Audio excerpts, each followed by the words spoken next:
दोस्तों नमस्कार। आप सभी का स्वागत है आपके अपने YouTube चैनल एक्सेस एकेडमी पर। दोस्तों जैसा कि आप सभी लोग जानते हैं, प्रत्येक परीक्षा में प्रीवियस ईयर्स के कुछ प्रश्नों को रिपीट किया जाता है। उसी को ध्यान में रखते हुए हम प्रस्तुत कर रहे हैं टीजीटी पीजीटी इतिहास रिमाइंडर श्रृंखला। इसमें हम भारतीय इतिहास के महत्वपूर्ण प्रश्नों को वन लाइनर फॉर्म में रिवाइज करेंगे। दोस्तों ये प्रश्न आप सभी की आगामी परीक्षाओं जैसे TGT, PGT, LT grade, GIC प्रवक्ता भर्ती, असिस्टेंट प्रोफेसर भर्ती, केवीएस, एनबीएस और नेट जेआरएफ के लिए बहुत ही उपयोगी हैं। इसमें आज की इस वीडियो में हम डिस्कस करेंगे प्राचीन इतिहास के अंतर्गत वैदिक काल से संबंधित महत्वपूर्ण प्रश्नों को। तो आप सभी से निवेदन है कि वीडियो को लाइक करें, दोस्तों में शेयर करें और चैनल को सब्सक्राइब करें फ्री ऑफ कास्ट तैयारी के लिए। वहीं अगर वीडियो की पीडीएफ प्राप्त करना चाहते हैं तो डिस्क्रिप्शन में दिए गए टेलीग्राम चैनल को ज्वाइन करें और वहां से आप इस वीडियो सीरीज के साथ साथ पॉलिटिकल साइंस के भी वीडियो सीरीज की पीडीएफ फ्री ऑफ कास्ट प्राप्त कर सकते हैं। तो आइए साथियों शुरू करते हैं आज का वीडियो और देखते हैं आज के वीडियो का पहला प्रश्न। पहला प्रश्न है छांदोग्य उपनिषद, मुंडकोप उपनिषद, शतपथ ब्राह्मण तथा बृहदारण्यक उपनिषद में से पहली बार पुनर्जन्म के सिद्धांत की प्रणालीगत व्याख्या कहाँ मिलती है? तो पुनर्जन्म के सिद्धांत की पहली बार प्रणालीगत व्याख्या शतपथ ब्राह्मण में देखने को मिलती है। वहीं आपको बता दें जो सत्यमेव जयते भारतीय प्रतीक में यूज किया गया है वो मुंडकोपनिषद से लिया गया है। अगला प्रश्न है तमसो मा ज्योतिर्गमय कथन कहाँ से लिया गया है? तो तमसो मा ज्योतिर्गमय कथन बृहदारण्यक उपनिषद से लिया गया है। अगला प्रश्न है ऋग्वेद, अथर्ववेद, बौधायन धर्मसूत्र तथा वशिष्ठ धर्मसूत्र में से पुनर्विवाहिता स्त्री के लिए प्रयुक्त पुनर्भू शब्द का उल्लेख सर्वप्रथम किसमें मिलता है? तो सर्वप्रथम अथर्ववेद में पुनर्विवाहिता स्त्री के लिए पुनर्भू शब्द का उल्लेख देखने को मिलता है। अगला प्रश्न है अनुलोम प्रतिलोम सहजात व सगोत्र विवाह में स्मृतिकारों ने अत्यंत निषिद्ध किसे माना है? तो स्मृतिकारों ने संगोत्र विवाह को, जो एक ही गोत्र में विवाह होता है, उसको अत्यंत निषिद्ध माना है। नीचे कुछ इंपॉर्टेंट पॉइंट मैचिंग दिए हुए हैं, उनको देखते हैं। तो ऋग्वेद से संबंधित ऐत्रेय ब्राह्मण है, सामवेद से पंचविश ब्राह्मण है, यजुर्वेद शतपथ ब्राह्मण उससे संबंधित है और अथर्ववेद से गोपथ ब्राह्मण है। ये इधर वेदों के नाम दिए हैं और ये उनसे संबंधित ब्राह्मण ग्रंथों के नाम दिए हुए हैं। अगला प्रश्न है जल प्लावन की कथा का वर्णन किस ग्रंथ में है? तो शतपथ ब्राह्मण में है। ऐत्रेय ब्राह्मण कौशिक की उपनिषद, मनुस्मृत तथा भगवत गीता में से किसमें अवतारवाद की चर्चा की गई है? तो भगवत गीता में अवतारवाद की चर्चा की गई है। वह तैत्रीय संहिता में कुसीद शब्द किसके लिए प्रयोग किया गया है? तो कुसीद शब्द जो है ऋण के लिए प्रयोग किया गया है। कभी कभी पूछ लिया जाता है कि कुसीद का अर्थ क्या है? तो कुसीद का अर्थ होगा ऋण के लिए। अगला प्रश्न है देव, असुर, आर्ष व प्रजापत्य विवाह में से अनैतिक किसे माना जाता है? तो असुर विवाह को अनैतिक विवाह माना गया है। अगला प्रश्न है ऋग्वेद, सामवेद, यजुर्वेद तथा अथर्ववेद में से वाजसनेय संबंधित है? तो वाजसनेय यजुर्वेद से संबंधित है और यजुर्वेद एक ऐसा वेद है जो गद्य और पद्य दोनों में है। अगला प्रश्न है संहिताएं, स्मृतियां, आरण्यक तथा उपनिषद में से वैदिक साहित्य में क्या सम्मिलित नहीं है? तो आपको बता दें संहितियां, आरण्यक, उपनिषद, वेद, ब्राह्मण ग्रंथ ये सभी जो है वैदिक साहित्य में सम्मिलित है, जबकि स्मृतियां जो है वो वैदिक साहित्य में सम्मिलित नहीं है। अगला प्रश्न है कि ज्योतिष, कल्प, निरुक्त व आगम में से वह जो वेदांग का हिस्सा नहीं है, अर्थात ज्योतिष, कल्प, निरुक्त व आगम में से वेदांग का हिस्सा कौन सा नहीं है? तो आगम जो है ये वेदांग का हिस्सा नहीं है। वेदांग के कितने अंग होते हैं? तो वेदांग के 6 अंगों का वर्णन किया गया है। अगला प्रश्न देखते हैं। अगला प्रश्न है ऋग्वेद में अम्बितमे, नदीतमे और देवीतमे किसके लिए प्रयोग किया गया है? तो ऋग्वेद में अम्बितमे, नदीतमे और देवीतमे शब्द का प्रयोग सरस्वती नदी के लिए किया गया है। ऋग्वेद में तसर शब्द किसके लिए प्रयोग हुआ है? तो तसर शब्द चरखी के लिए प्रयोग हुआ है। वहीं निरुक्त का प्रणेता किसको कहा गया है? तो निरुक्त का प्रणेता यास्क को कहा गया है। अगला प्रश्न है, Charles Wilkins, B A. Smith, F. Max Muller तथा सर विलियम जोन्स में से वह कौन है जिसने सर्वप्रथम यह सुझाव दिया कि संस्कृत, लैटिन तथा ग्रीक एक ही भाषा के परिवार से संबंधित है? तो सर्वप्रथम इसका प्रतिपादन सर विलियम जोन्स ने किया है। अगला प्रश्न है, उत्तर वैदिक काल में पालागल से क्या तात्पर्य है? तो संदेशवाहक के लिए पालागल शब्द का प्रयोग किया जाता था। सप्तपदी का सही अर्थ क्या है? तो सप्तपदी का सही अर्थ है 7 प्रतिज्ञा या वचन निभाना। अगला प्रश्न है, ऋग्वेद, सामवेद, यजुर्वेद तथा अथर्ववेद में से वह कौन सा वेद है जिसकी रचना गद्य एवं पद्य दोनों में हुई है? तो वह वेद है यजुर्वेद। अगला प्रश्न है, आरण्यक, धर्मसूत्र, निरुक्त व शुल्ब सूत्र में से वह कौन सा ग्रंथ है जो भारतीय गणित का प्राचीनतम साक्ष्य है? तो भारतीय गणित का प्राचीनतम साक्ष्य शुल्ब सूत्र को माना जाता है। अगला प्रश्न है, अग्नि, इंद्र, वरुण व मित्र में से वह कौन है जिसे वैदिक काल में अन्य देवताओं व मनुष्यों के बीच मध्यस्थता का देवता माना जाता था? तो वो है अग्नि। अब कुछ महत्वपूर्ण वेदों से संबंधित तथ्य दिए हुए हैं, उनको देखते हैं। तो ऋग्वेद के ज्ञाता को होता कहा गया है, यजुर्वेद को अध्वर्यु, यानी जो यजुर्वेद का गान करने वाला होता है उसे अध्वर्यु कहा गया है। सामवेद वाले ज्ञाता को उद्गाता और अथर्ववेद का गान करने वाले को ब्रह्मा कहा गया है।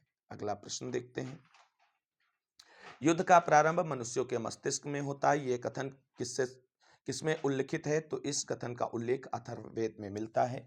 अथर्ववेद को जादू टोना का वेद भी कहा जाता है। अगला प्रश्न है, ऋग्वेद, यजुर्वेद, सामवेद व अथर्ववेद में से वह ग्रंथ कौन सा है जिसमें वर्ण की उत्पत्ति संबंधी आरंभिक आख्यान देखने को मिलता है? तो वो है ऋग्वेद, और ऋग्वेद सबसे प्राचीन वेद है। अगला प्रश्न है, ब्राह्मण ग्रंथ, आरण्यक, संहिता तथा उपनिषद में से वह कौन है जो वेदों का काव्यात्मक हिस्सा कहा जाता है? तो संहिता को वेदों का काव्यात्मक हिस्सा कहा जाता है। गविष्ठ शब्द का क्या तात्पर्य है? तो गविष्ठ शब्द का तात्पर्य गायों के लिए होने वाले संघर्ष से है। अगला प्रश्न है, वैदिक काल में वह पशु जो अघन्या माना गया है? तो गाय को वैदिक काल में अघन्या माना जाता था। ऋग्वेद में धनाढ़ व्यक्ति के लिए क्या शब्द प्रयोग किया जाता था? तो गोमत शब्द का प्रयोग किया जाता था। 16 संस्कारों में से उपनयन संस्कार का क्रम क्या है? तो उपनयन संस्कार 11वां संस्कार होता है। 16 संस्कारों में से प्रथम संस्कार कौन सा होता है? तो प्रथम संस्कार होता है गर्भाधान। अगला प्रश्न है, वीरेंद्र, पुरंदर, पशुपत तथा मारुत में से वह कौन देवता है जिसे इंद्र को ऋग्वेद में पुकारा गया है, जिसे इंद्र नाम से ऋग्वेद में पुकारा गया है? तो वह है पुरंदर। अगला प्रश्न है, अद्वैत काल की अनुभूति कब हुई थी? तो अद्वैत काल की अनुभूति उत्तर वैदिक काल में हुई थी। अगला प्रश्न है, शतपथ ब्राह्मण, ऐत्रेय ब्राह्मण, तैत्रीय ब्राह्मण तथा गोपथ ब्राह्मण में से वह कौन सा ब्राह्मण ग्रंथ है जिसमें समुद्र पर्यंत पृथ्वी के शासक को एकराट कहा गया है? तो ऐत्रेय ब्राह्मण में समुद्र पर्यंत पृथ्वी के शासक को एकराट कहा गया है। रामायण और महाभारत में उल्लिखित स्थलों की पुरातात्विक पहचान किसके द्वारा की गई थी? तो वो बीबी लाल के द्वारा की गई है। एशिया माइनर से प्राप्त बोगजगोई अभिलेख में जिन वैदिक देवताओं का आवाहन किया गया है वह कौन कौन है? तो वह है इंद्र, मित्र, वरुण और नासत्य। अगला प्रश्न है, ऋग्वेद में 2 कृषि योग्य भूमि के बीच की भूमि पट्टी को क्या कहा जाता था? तो उसे खिल्ली नाम से जाना जाता था। अगला प्रश्न देखते हैं।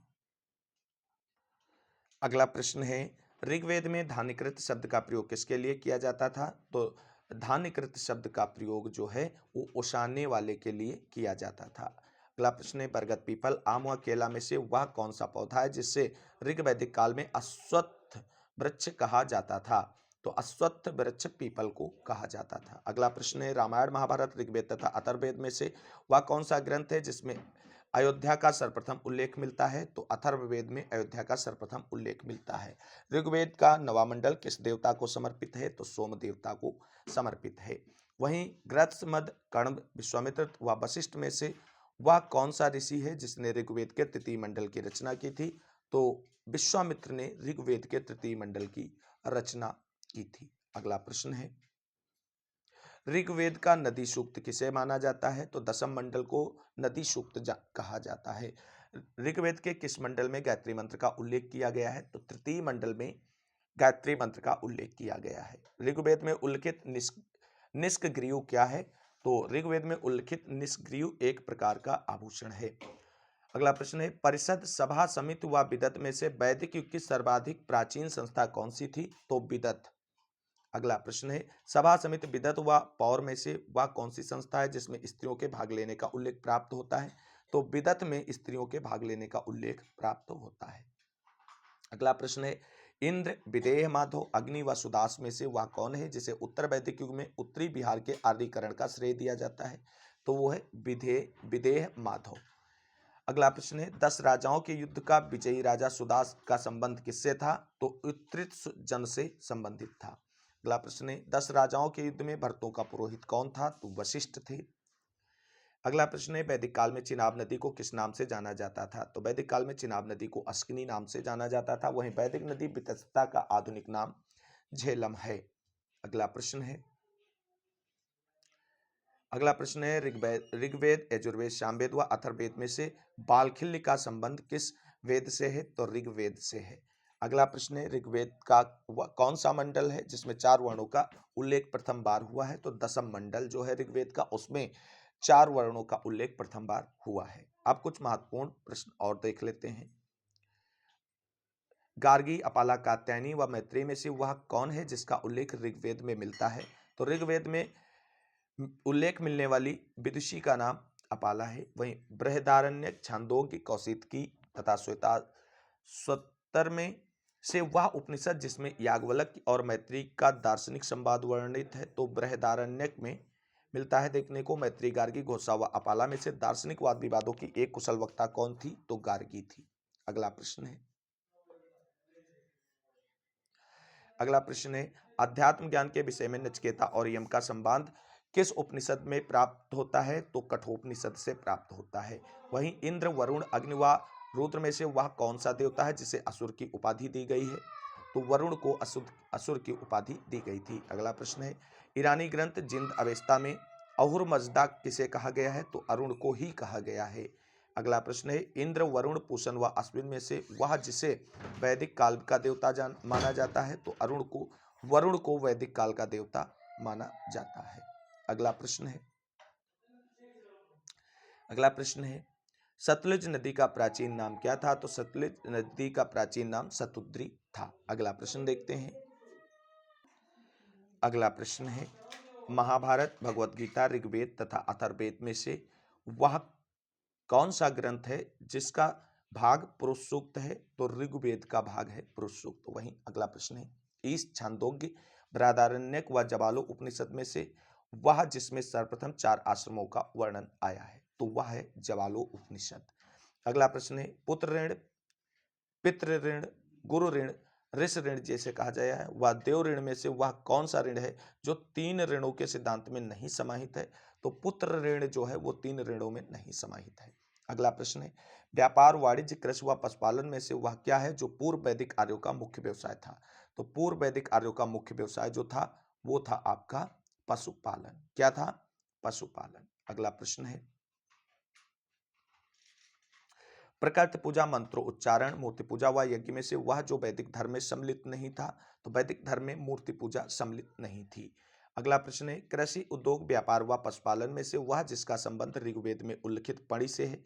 तो ऋग्वेद में उल्लिखित पणि शब्द का उल्लेख व्यापार के लिए किया गया है। अगला प्रश्न है, ऋग्वेद काल में निशंक अलंकरण किसका था? तो निशंक जो है वो गले का अलंकरण था। अगला प्रश्न है, जनक, परीक्षित, दियोदास व प्रवाहण जाबाली में से वह कौन है जो उत्तर वैदिक काल में पंचाल का प्रसिद्ध दार्शनिक शासक था? तो वो है प्रवाहण जाबाल। अगला प्रश्न है, प्रवाहण जाबाल, जमदाग्नि, श्रुतसेन व अश्वपेत में से वह कौन है जो उपनिषदों में उल्लिखित कैकेयी जनपद का एक दार्शनिक राजा था? तो कैकेयी जनपद का दार्शनिक राजा अश्वपति था। अगला प्रश्न है, मित्र, वरुण, सविता व इंद्र में से गायत्री मंत्र किससे संबोधित करता है? तो सविता को समर्पित है। अगला प्रश्न है, ऋग्वेद, यजुर्वेद, सामवेद व अथर्ववेद में से वह जिसमें सभा व समिति को प्रजापति की 2 पुत्रियां कहा गया है? तो वह ग्रंथ है अथर्ववेद। अथर्ववेद में सभा और समिति को प्रजापति की 2 पुत्रियों के नाम से संबोधित किया गया है। अगला प्रश्न है, विद्वान, श्रेष्ठ, योद्धा व यज्ञ करने वाले में से आर्य शब्द का शाब्दिक अर्थ क्या है? तो आर्य शब्द का शाब्दिक अर्थ है श्रेष्ठ। अगला प्रश्न है, द्रविड़, प्राकृत, संस्कृत व देवनागरी में से वह कौन सी भाषा है जो ऋग्वैदिक आर्यों की भाषा थी? तो वो भाषा है संस्कृत। अगला प्रश्न देखते हैं, ऋग्वेद, यजुर्वेद, सामवेद व अथर्ववेद में से वह कौन सा वेद है जिसमें आहुति अर्थात बलिदान संबंधी सूत्र समाहित है? तो वह है यजुर्वेद, और इसमें यज्ञों से संबंधित विधान का वर्णन किया गया है। अगला प्रश्न है, ऋग्वेद, सामवेद, यजुर्वेद व अथर्ववेद में से वह कौन सा वेद है जो एक कर्मकांडी वेद के नाम से भी जाना जाता है? तो यजुर्वेद को कर्मकांडी वेद के नाम से भी जाना जाता है। यजुर्वेद के दो भाग होते हैं, कौन कौन से दो भाग होते हैं आप सभी लोग कमेंट करके बताएं। अगला प्रश्न है, छांदोग्य उपनिषद का संबंध किससे है? तो सामवेद से है। उपनिषदों का प्रतिपाद्य विषय क्या रहा है? तो उपनिषदों का प्रतिपाद्य विषय दार्शनिक विवेचन रहा है। अगला प्रश्न है, ऋग्वेद का वह मंडल कौन सा है जिसमें शूद्र का उल्लेख मिलता है? तो वो दशम मंडल है। अगला प्रश्न है, कौटिल्य का अर्थशास्त्र, शतपथ ब्राह्मण, रामायण व ऐत्रेय ब्राह्मण में से वह कौन सा ग्रंथ है जिसमें राजा की उत्पत्ति के विषय में सर्वप्रथम उल्लेख मिलता है? तो राजा की उत्पत्ति के विषय में सर्वप्रथम उल्लेख मिलने वाला ग्रंथ है ऐत्रेय ब्राह्मण ग्रंथ। अगला प्रश्न है, शतपथ ब्राह्मण, ऐत्रेय ब्राह्मण, अथर्ववेद व जाबालो उपनिषद में से वह कौन सा ग्रंथ है जिसमें वैदिक कालीन रत्नियों की सूची का उल्लेख मिलता है? तो वैदिक कालीन रत्नियों की सूची का उल्लेख शतपथ ब्राह्मण में मिलता है। अगला प्रश्न है, गेहूं, जौ, चावल व चना में से वह कौन सी फसल है जो पूर्व वैदिक युग की प्रमुख खाद्यान्न थी? तो वो है जौ, और इसे यौ नाम से भी जाना जाता था। अगला प्रश्न देखते हैं, अगला प्रश्न है, वैदिक शब्द रित का क्या अर्थ है? तो रित का अर्थ था नैतिक नियम। अगला प्रश्न है, महाभारत का मौलिक यानी प्रारंभिक नाम क्या था? तो प्रारंभिक नाम जय संहिता था। अगला प्रश्न है, मध्य देश, कुरुक्षेत्र, गंगा का मैदान तथा सप्त सैंधव प्रदेश में से वह कौन सा स्थान है जहां भारत में आगमन के बाद आर्यों ने सर्वप्रथम अपना निवास स्थान बनाया? तो वह स्थान है सप्त सैंधव प्रदेश। अगला प्रश्न कथन और कारण से संबंधित है। कथन ए है कि वैदिक दर्शन में सर्वहिताय सर्व सुखाय की अवधारणा सफल मानव जाति के कल्याणार्थ थी। कारण है, इसका उद्देश्य सकल मानव जाति की भलाई के लिए कार्य करना था। तो साथियों, यहाँ पर ए और आर दोनों सही हैं।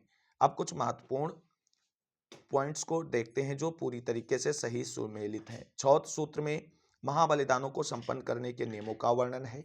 वहीं गृह सूत्र में दैनिक जीवन से संबंधित समारोहों के लिए निर्देशों का वर्णन है। अगला प्रश्न है, धर्म सूत्र में धार्मिक तथा लौकिक विधि एवं प्रशासन से संबंधित महत्वपूर्ण नियमों का उल्लेख देखने को मिलता है। शुल्ब सूत्र में बलवेदियों तथा अग्निवेदियों के माप तथा निर्माण संबंधी नियमों का वर्णन देखने को मिलता है। अगला प्रश्न है, शिक्षा, कल्प, निरुक्त व छंद में से जो वेदांग पद रचना से जुड़ा है? तो छंद जो है वो वेदांग है और पद रचना से जुड़ा हुआ है। अगला प्रश्न है, प्रारंभिक वैदिक काल में बृहस्पति था। तो प्रारंभिक वैदिक काल में बृहस्पति योद्धा समूहों के प्रमुखों का नेतृत्व करने वाले अधिकारी को कहा जाता था। अगला प्रश्न है, महाजल प्लावन की कथा जिसमें देवी मत्स्य द्वारा मनु की रक्षा करने का विवरण है, वो किस ग्रंथ में वर्णित है? तो इसका वर्णन शतपथ ब्राह्मण ग्रंथ में है। वह ग्रंथ जिसके इतिहास पुराण को पंचम वेद कहा गया है। तो छांदोग्य उपनिषद को पंचम वेद कहा जाता है। याज्ञवल्क्य एवं मैत्री का दार्शनिक संबंध किस ग्रंथ में वर्णित है? तो बृहदारण्यक उपनिषद में वर्णित है।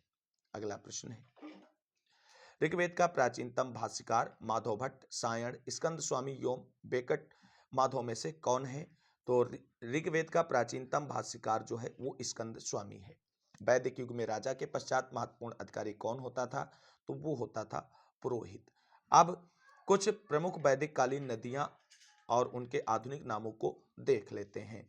तो वैदिक कालीन नदी कुंभा को वर्तमान में काबुल के नाम से जाना गया है, परशुनी को रावी, सदानीरा को गंडक, वहीं सतुद्री को सतलज नाम से जाना जाता है।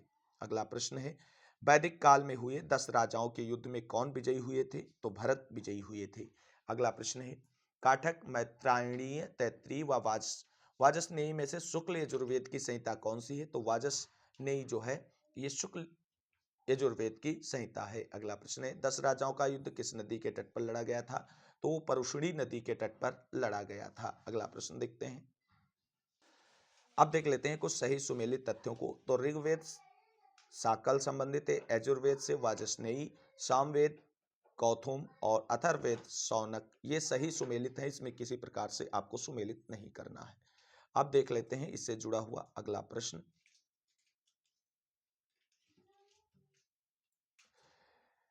अगला प्रश्न है आपका, देवताओं का ऋग्वैदिक कालीन समाज में उनके महत्व के अनुसार क्रम क्या था? तो वो था इंद्र, फिर अग्नि, फिर वरुण, फिर मारुत। ऋग्वेद में सबसे ज्यादा ऋचाएं इंद्र देवता को समर्पित हैं और ये 250 ऋचाएं हैं। अगला प्रश्न है, ऋग्वेद में पंचजन द्योतित करता है तो आर्यों की 5 जनजातियों का प्रतिनिधित्व करता है। तो साथियों, ये थे टीजीटी पीजीटी रिमाइंडर सीरीज के अंतर्गत इतिहास विषय में प्राचीन भारत के इतिहास के अंतर्गत वैदिक काल से संबंधित महत्वपूर्ण वन लाइनर प्रश्नों का रिवीजन नोट्स, जो आप सभी की आगामी TGT PGT LT grade assistant professor भर्ती, नेट जीआरएफ के साथ साथ जीआईसी प्रवक्ता भर्ती और अन्य सभी भर्ती परीक्षाओं के लिए अच्छा और बेहतर रिवीजन क्लास साबित होगी, जहां पर इतिहास विषय के प्रश्न पूछे जाते हैं। उम्मीद करते हैं आप सभी की आगामी परीक्षाओं में ये वीडियो सीरीज काफी हेल्पफुल साबित होगी। अगर आप सभी को वीडियो अच्छा लगा है तो प्लीज वीडियो को लाइक करें, दोस्तों में शेयर करें और फ्री ऑफ कास्ट तैयारी के लिए चैनल को सब्सक्राइब करके बेल आइकन जरूर दबा लें। मिलेंगे इस वीडियो को अंत तक देखने के सभी साथियों को तहे दिल से शुक्रिया, बहुत बहुत धन्यवाद। अगली वीडियो में धार्मिक आंदोलन के महत्वपूर्ण प्रश्नों के वन लाइनर रिवीजन नोट्स के साथ आप सभी के बीच पुनः उपस्थित होंगे। तब तक के लिए सभी साथियों को जय हिंद, जय भारत, वंदे मातरम। आप सभी साथियों का दिन शुभ हो।